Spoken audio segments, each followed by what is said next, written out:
Okay, students, Assalamu alaikum. So today our lecture is about branches or subfields of biology. अच्छा, what are the branches? Branches में देखो major field में और branches में ना फर्क है. Major fields वो है जो total हमारे पास for example 3 किस्म के organisms होते हैं, animals होते हैं, plants होते हैं और microorganisms होते हैं. ठीक है. अब आपका सवाल होगा कि मैम हम भी तो ह्यूमन है, हमारे लिए तो अलग ग्रुप होना चाहिए. So no, we are social animals, हम लोग अंडर जूलॉजी आते हैं. ठीक है. तो इसलिए हमारे लिए कोई अलग से किंगडम नहीं है, हम भी जानवर हैं. ठीक है. So this is the main thing.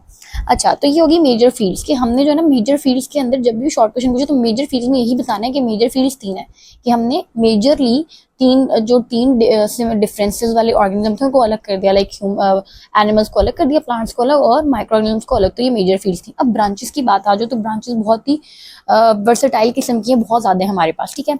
अच्छा, ब्रांचेस की बात करते हैं तो पहली ब्रांच है हमारे पास मॉर्फोलॉजी.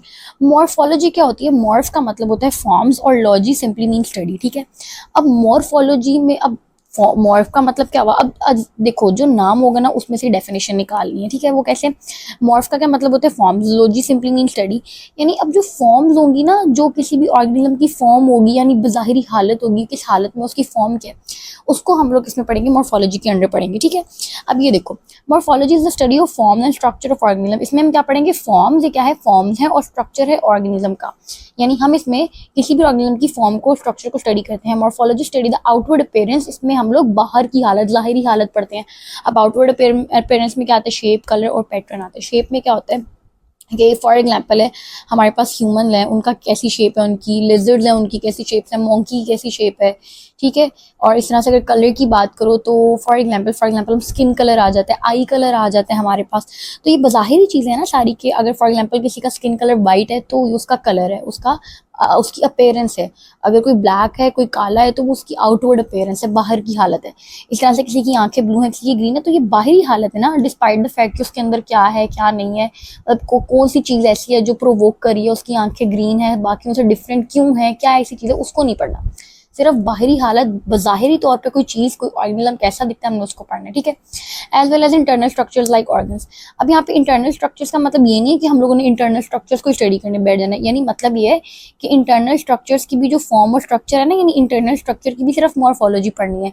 फॉर एग्जाम्पल लंग्स हैं, अगर किसी का हार्ट है तो जो है ना, फॉर एग्जाम्पल हम पढ़ लेंगे कि फॉर एग्जाम्पल लंग्स की शेप कैसी है, लंग्स का कलर कैसा होता है, हार्ट की शेप कैसी है, और उस पर से कौन कौन सी वेन्स गुजरी है. ये सारी उसकी बज़ाहिरी चीज़ें हैं, तो वो हमने पढ़नी है.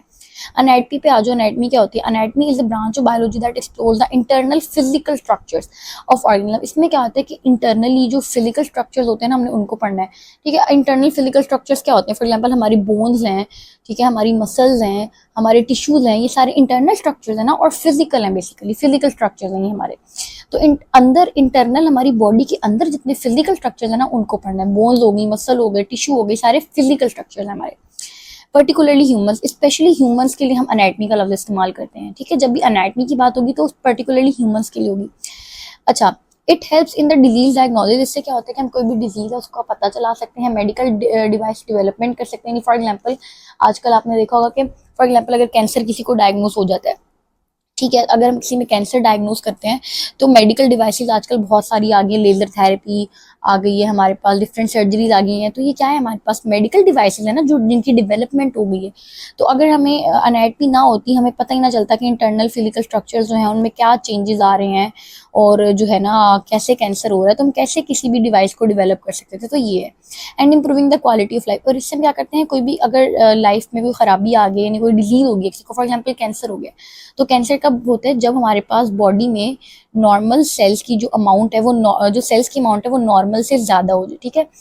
जो सेल्स हैं वो अनकंट्रोल्ड बॉडी में पैदा होना शुरू हो जाए, तो कैंसर हो जाता है. तो बताने का मकसद ये है कि अब डिजीज को डायग्नोस कैसे करेंगे? जब हमें उसकी नॉर्मल एनाटमी पता होगी कि नॉर्मली ऐसे है, और अगर कोई चीज़ ख़राब हो गई है तो उसका फिर क्या हमारे पास अल्टरनेट होगा. तो ये चीज़ है. ठीक है. अच्छा, for example the study of organs of digestive system. For example अगर हम स्टडी करते हैं डाइजेस्टिव सिस्टम के ऑर्गन्स को, जैसे हमारे डाइजेस्टिव सिस्टम क्या होते हैं? जो हमारा डाइजेशन में हेल्प करता है. Stomach, small intestine, large intestine, ये तीनों किसमें आते हैं? डाइजेस्टिव सिस्टम सिस्टम में। क्यों? सबसे पहले तो माउथ में खाना जाता है, फिर देन स्टमक में जाता है, फिर स्मॉल इंटेस्टाइन में, फिर लार्ज में।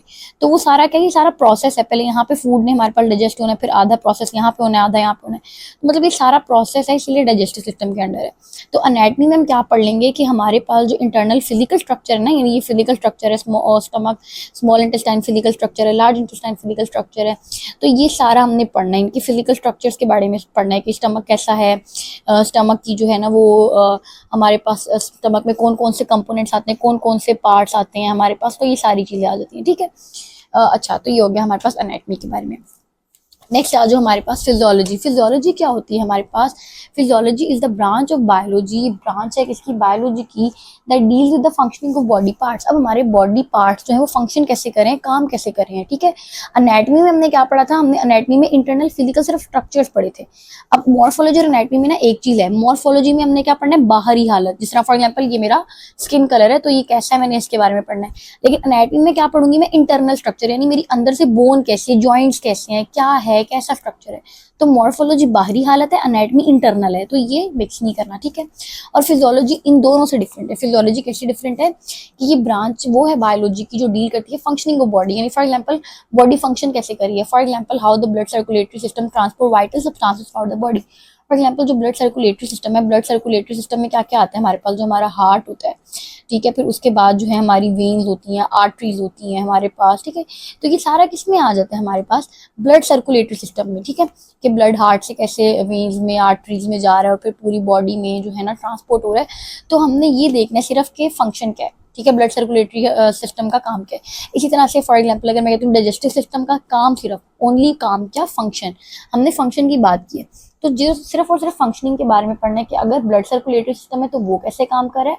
अगर डाइजेस्टिव सिस्टम की बात करें तो डाइजेस्टिव सिस्टम में भी हमने क्या पढ़ा है कि स्टमक आता है, स्मॉल इंटेस्टाइन, लार्ज इंटेस्टाइन, तो हम वो देख लेंगे कि जो है हमारा डाइजेस्टिव सिस्टम वो किस तरह से काम कर रहा है। तो ये सारा सिर्फ फंक्शनिंग के बारे में, हमने इसमें सिर्फ और सिर्फ फंक्शन पढ़ना है। ओके, नेक्स्ट आ जाओ histology. What is the meaning of histo? Histo का मतलब होता है टिश्यू। हिस्टो का क्या मतलब होता है? टिश्यू। और लॉजी मीन स्टडी। हिस्टोलॉजी क्या है? माइक्रोस्कोपिक स्टडी है टिश्यू की, यानी टिश्यूज को जब हम अंडर माइक्रोस्कोप पढ़ते हैं तो वो किसके अंडर आता है? हिस्टोलॉजी के अंडर आता है। Tissues are the group of cells that have similar functions.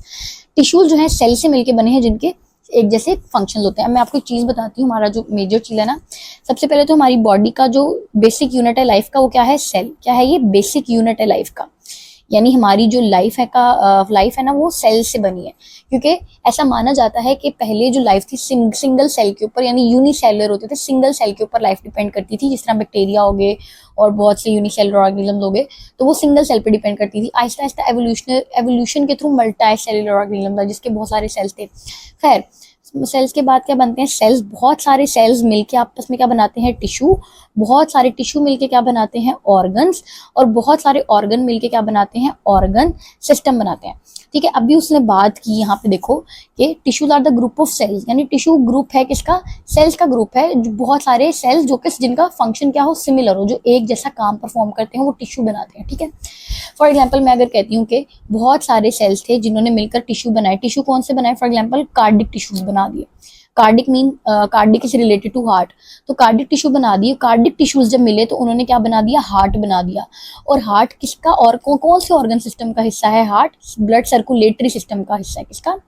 Circulatory system का हिस्सा है हार्ट। तो ये चीज आ जाती है हमारे पास। इसी तरह से अगर हम बोलते हैं कि टिश्यूज हैं, फॉर एग्जांपल बहुत सारे टिश्यूज हैं, उन बहुत सारे सेल्स हैं, उन्होंने मिलके बनाए हैं हमारे पास टिश्यू। कौन से टिश्यू हमारे पास? फॉर एग्जांपल उन्होंने बनाए हैं स्मूथ मसल के जो है ना वो टिश्यूज बनाए हैं। तो बहुत सारे स्मूथ मसल्स के टिश्यूज मिलकर क्या बना देंगे? कौन सा ऑर्गन बना देंगे? स्टमक बना देंगे। और स्टमक किसका हिस्सा है? कौन से वाले ऑर्गन सिस्टम का हिस्सा है? डाइजेस्टिव सिस्टम का हिस्सा है। तो समझ आ गई होगी मेरा ख्याल है आपको मेरी ये बात। तो it was all about this. अच्छा, tissues examination help in the disease diagnosis. अब कोई भी डिजीज हो गई है फॉर एग्जांपल, तो इसमें हम किसी भी टिश्यू में कोई डिजीज हो गई है तो हम उसको डायग्नोस कर सकते हैं, ड्रग्स की स्टडी कर सकते हैं, अंडरस्टैंड कर सकते हैं ऑर्गन के स्ट्रक्चर को और फंक्शन को। अब जाहिर है फॉर एग्जांपल मैं अगर मुझे पता होगा कार्डिक टिश्यू के बारे में, जानती हूँ कि कार्डिक टिश्यू में क्या क्या इंपॉर्टेंट फैक्टर्स हैं, तो अगर इसमें कोई चेंजेस आएंगे, कोई एबनॉर्मेलिटीज आएंगी तो मुझे पता चल जाएगा। तो इससे क्या होगा? अगर मैं हिस्टोलॉजी पढ़ूंगी यानी टिश्यू को स्टडी करूंगी, तो अगर टिश्यू ठीक है तो भी मुझे पता चल जाएगा कि हार्ट में कोई मसला नहीं है, और अगर कोई खराबी है तो भी मुझे पता चल जाएगा। ठीक है, तो ये चीज होती है। अच्छा, तो उसके बाद नेक्स्ट आ जाओ cytology. Cyto, what is the meaning of cyto? Cyto का मतलब होता है सेल और लॉजी मीन स्टडी। अभी तक मैं एक एक चीज का मतलब इसलिए बता रही हूँ कि अगर कभी भूल जाओ पेपर में तो हेडिंग से डेफिनेशन निकालो। Cyto mean cell, logy mean simply study. Cytology is the study of cells that is building blocks of life. अभी मैंने क्या बताया, सेल्स क्या होते हैं, बिल्डिंग ब्लॉक्स होते हैं, यानी बेसिक यूनिट होते हैं लाइफ का। बिल्डिंग ब्लॉक क्या होते हैं? बिल्डिंग ब्लॉक मैं आपको बताती हूँ। फॉर एग्जाम्पल मेरे पास क्या है, एक घर है, और ये जो घर है मेरे पास, ये बहुत सारी ईंटों से मिलके बना है, ठीक है, ये ईंटें हैं मेरे पास। Sorry for the bad drawing और अपोलोजाइज फ्रॉम ब्रिक्स, लेकिन मेरी ड्राइंग ऐसी है। तो खैर, ये बिल्डिंग ब्लॉक्स हैं। घर घर अब घर का बिल्डिंग ब्लॉक क्या है? बेसिकली जो मेरा घर है, जो मेरा हाउस है, उसका बिल्डिंग ब्लॉक क्या है? ब्रिक्स। यानी बहुत सारी ब्रिक्स ने मिलकर क्या बनाया है? हाउस बनाया है। इसी तरह से बॉडी का, हमारे पास जो ह्यूमन बॉडी है, उसका बिल्डिंग ब्लॉक कौन है? सेल। सेल्स मिल के बॉडी की बुनियाद रखते हैं। क्यों? सेल्स होंगे तो टिश्यू बनेंगे, टिश्यू होंगे तो ऑर्गन बनेगा, और ऑर्गन सिस्टम बनेगा। तो ये चीज़ है, बेसिक यूनिट है सेल। तो यही बात कर रहा है कि साइटोलॉजी का स्टडी ऑफ सेल्स है, बिल्डिंग ब्लॉक है लाइफ का। साइटोलॉजिस्ट क्या करते हैं? वो करते हैं अनरिवील, अनरेवल लिखा हुआ है, अनरिवील है, अनरिवील करते हैं fundamental structure of cell and organelles. यानी सेल, अभी हम आगे चैप्टर 3 में पढ़ेंगे कि सेल क्या होता है, सेल के अंदर ऑर्गेनेलिज क्या होती हैं। तो बेसिकली साइटोलॉजिस्ट बताते हैं कि सेल कैसा है, उसके अंदर ऑर्गेनेलिज कैसी हैं, there are this mechanism, the study the mechanism for cell division. तो सेल डिवीजन के बारे में भी हम पढ़ते हैं। खैर, ये फिलहाल ये छोटी मोटी चीजें याद कर लो, ये डिटेल चैप्टर्स हैं आपका। आगे सेल डिवीजन पे भी चैप्टर है और ऑर्गेनेलिज पे भी चैप्टर है। सो मॉलिक्यूलर बायोलॉजी पे आ जाओ। मॉलिक्यूलर बायोलॉजी का मतलब है, मॉलिक्यूल क्या होता है? सिंपली जितने, मॉलिक्यूलर बायोलॉजी क्या होती है, जितने भी मॉलिक्यूल्स हैं जो बॉडी के अंदर प्रेजेंट हैं लिविंग ऑर्गेनिजम्स की, उनको हम क्या कहेंगे? मॉलिक्यूलर बायोलॉजी बोलेंगे सिंपली, ठीक है। अब मॉलिक्यूलर बायोलॉजी पे आ जाओ, तो molecular biology deals with the study of biological molecules. Biological molecules कौन से होते हैं? मॉलिक्यूल्स जो कि हमारी बॉडी के अंदर, लिविंग ऑर्गेनिज्म की बॉडी के अंदर प्रेजेंट होते हैं, like carbohydrates, protein, lipids and nucleic acid, ये सारे मॉलिक्यूल्स हैं, और ये लिविंग ऑर्गेनिजम्स के अंदर प्रेजेंट है, इसलिए माइक्रोबायोलॉजी, मॉलिक्यूलर बायोलॉजी में पढ़े। Molecular biology is also study fundamental life processes, development drug and create genetically modified organisms। इसमें क्या होता है कि हमारे पास जो बायोलॉजिस्ट होते हैं ना, सिंपली वो क्या करते हैं? देखते हैं लाइफ का प्रोसेस कैसे हो रहा है, ड्रग कौन सी बनानी है, कौन सी ड्रग जो है ना इन चीज़ों को इफेक्ट कर सकती है, और कौन सी यूजफुल हो सकती है, क्रिएट जेनेटिकली मॉडिफाइड ऑर्गेनिजम्स। तो ये सारा मॉलिकुलर बायोलॉजी में आ जाता है। नेक्स्ट आ जो एम्ब्रियोलॉजी। एम्ब्रियो क्या होता है? हमारे पास जो एम्ब्रियो होता है ना, जब जो हमारा जब इंसान मदर की वम में होता है, तो पहले 3 जो महीने होते हैं, ठीक है, उसमें हम उसको क्या बोलते हैं? It's the foetus. और उसके बाद यहाँ पे मैं आपको एक थोड़ा सा इसको एक्सप्लेन कर लेती हूँ, ठीक है। तो अच्छा, इट्स ओके, तो मैं आपको बता रही थी कि हमारे पास जो एम्ब्रियोलॉजी होती है ना, एम्ब्रियोलॉजी, अब फॉर एग्जांपल जब कोई इंसान मदर की वम में होता है, तो उस दौरान क्या होता है? 2 चीज़ें हमारे पास होती हैं, ठीक है, एम्ब्रियो और फीटस, ये बताना ज़रूरी है, इट्स फॉर नॉलेज। अच्छा, एम्ब्रियो क्या होता है? जब हमारे पास डेवलपमेंट होती है, यानी जब फर्टिलाइजेशन होती है हमारे पास, फर्टिलाइजेशन में क्या होता है कि जब हमारा जो एग है वो स्पर्म के साथ फर्टिलाइज हो जाता है, फर्टिलाइजेशन से लेकर हमारे पास जो 8 वीक होता है, 8 वीक ऑफ गेस्टेशन, ठीक है, इस दौरान जो है 8 वीक ऑफ गेस्टेशन, इसमें क्या होता है कि ये पीरियड कौन सा कहलाता है? इस पीरियड में वो हम उसको एम्ब्रियो बोलते हैं, उस ऑर्गेनिज्म को, ठीक है। और आफ्टर द 8 मंथ, यानी जब ninth week, after 8 week, 9th week जब स्टार्ट होते हैं, तो 9th वीक से अंटिल बर्थ तक हम लोग उस ऑर्गेनिज्म को क्या बोलते हैं? फीटस बोलते हैं, ठीक है। तो एम्ब्रियो कब है? जब फर्टिलाइजेशन होगी, जब एग ने स्पर्म के साथ मिलकर फर्टिलाइज कर लेना है, तब से लेके 8th वीक जो होता है गेस्टेशन का, वो एम्ब्रियो होता है, और 9th टू अंटिल बर्थ हमारे पास फीटस होता है।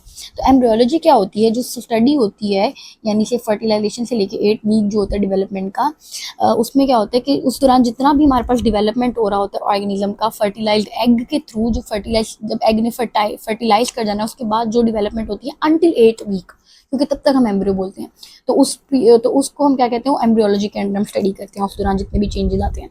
In this branch scientist study the tissue and organ formation. इस दौरान जो साइंटिस्ट होते हैं वो क्या करते हैं? स्टडी करते हैं टिश्यूज को, ऑर्गन फॉर्म कैसे हो रहा है, ऑर्गन की फॉर्मेशन कैसे हो रही है, ठीक है, inside the womb of the mother, और आइडेंटिफाई करते हैं बर्थ डिफेक्ट्स को, यानी अगर किसी ऑर्गेनिज्म में कोई बर्थ डिफेक्ट आ गया है, तो उसको हम लोग एबनॉर्मेलिटी आ गई है, नॉर्मली आ गई है, तो उसको हम पढ़ेंगे और डेवलप करते हैं मेडिकल ट्रीटमेंट को, कि अगर हो सकता है तो अगर पॉसिबल है तो एम्ब्रियो के मतलब जो एम्ब्रियो का पीरियड है उसी दौरान अगर हो सकता है तो उसी दौरान ही जो है ना ट्रीटमेंट कर दिया जाए, otherwise after birth. So it is all about embryology. अच्छा, जेनेटिक्स क्या होता है? Genetic is the branch of biology that deals with the transfer of characteristics from parents to offsprings. अब जेनेटिक्स में क्या होते हैं? एक चीज़ होती है जीन्स, ठीक है। अब जीन्स में क्या होता है? फॉर एग्जाम्पल अगर किसी के पेरेंट्स क्या हैं, एथलीट्स हैं, यानी बहुत अच्छे जो है ना उनकी स्पोर्ट्समैनशिप बहुत अच्छी है, तो उनके बच्चों को भी आगे से ऐसे ही जीन्स मिलते हैं, उनके बच्चे भी आगे से इसी तरह का शौक रखते हैं। अगर किसी के जो पेरेंट्स हैं वो उनमें पेंटिंग का शौक है, वो पेंटर थे, तो आगे से उनके बच्चों में भी ये तरीका होता है, ये सलीका होता है, ठीक है।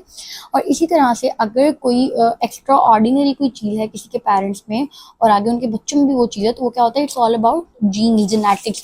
अब फॉर एग्जांपल किसी के पेरेंट्स जो हैं वो बहुत ज़्यादा जो है कह लो कि आप वो है, for example they are very educated persons, तो उसमें क्या होता है कि जो हमारे पास उनके बच्चे हैं वो भी बहुत लाइक फाइक होते हैं, ठीक है। तो these are all about genes, कि उनके जीन्स बहुत अच्छे होते हैं। तो जेनेटिक्स क्या होते हैं? ये ब्रांच है बायोलॉजी की जिनमें करेक्टरिस्टिक्स जो है, खसूसियात जो हैं वो पेरेंट्स से उनके ऑफस्प्रिंग्स में, उनके बच्चों में ट्रांसफर होती है। ये जेनेटिक्स के अंडर पड़ते हैं, ये जीन्स होते हैं। In genetics scientist also study the cause of genetic disorder, यानी अगर किसी को जेनेटिक कोई डिसऑर्डर हो गया है तो उसको भी जो है साइंटिस्ट हैं वो हमारे पास जो है वो पढ़ते हैं। And develop better varieties of plants and animals, और क्या कहते हैं? एनिमल्स और प्लांट्स की बेटर वेराइटीज प्रोड्यूस करती हैं, ठीक है। उसके बाद जो पैलेंटोलॉजी, पैलेंटोलॉजी क्या होती है? Palaeontology is the branch of biology that deals with the study of fossils. Palaeontology में फॉर एग्जांपल जो ऑर्गेनिज्म एक्सटिंक्ट हो गए हैं, फॉर एग्जांपल डायनासोरस है हमारे पास, तो फॉर एग्जांपल वो हमारे पास जो है वो एक्सटिंक्ट हो गए हैं, यानी खत्म हो गए हैं दुनिया से। अब इन डायनासोरस का हमें कोई बचा हुआ हिस्सा मिल जाए, कोई पार्ट मिल जाए, कोई बोन्स मिल जाए उनकी, उनका कोई रिमेन मिल जाए, ठीक है, तो उसको हम क्या बोलेंगे? वो फॉसिल है। तो ये कौन सी ब्रांच है जो कि उनके फॉसिल्स के साथ डील करते हैं, उनको स्टडी करती है। The examination of fossils help scientist to know the evolutionary history of organism. इससे क्या होता है? एक तो हमें एवोल्यूशनरी हिस्ट्री पता लगाने में बहुत आसानी होती है। भाई एवोल्यूशनरी हिस्ट्री क्या होता है? एवोल्यूशनरी हिस्ट्री में आपको बता दूं इजी वर्ड में कि वो जो आपके साइंटिस्ट बोलते होते हैं कि सबसे पहले जो था ना मोंकी था, और मोंकी ने जो है ना वो एवोल्यूशन की है किसमें? ह्यूमंस में, यानी पहले ह्यूमन जो है, इंसान जो है वो बंदर हुआ करते थे, तो ये एवोल्यूशन है। तो इस तरह से एवोल्यूशनरी हिस्ट्री भी हमें पता लगाने में बहुत आसानी होती है।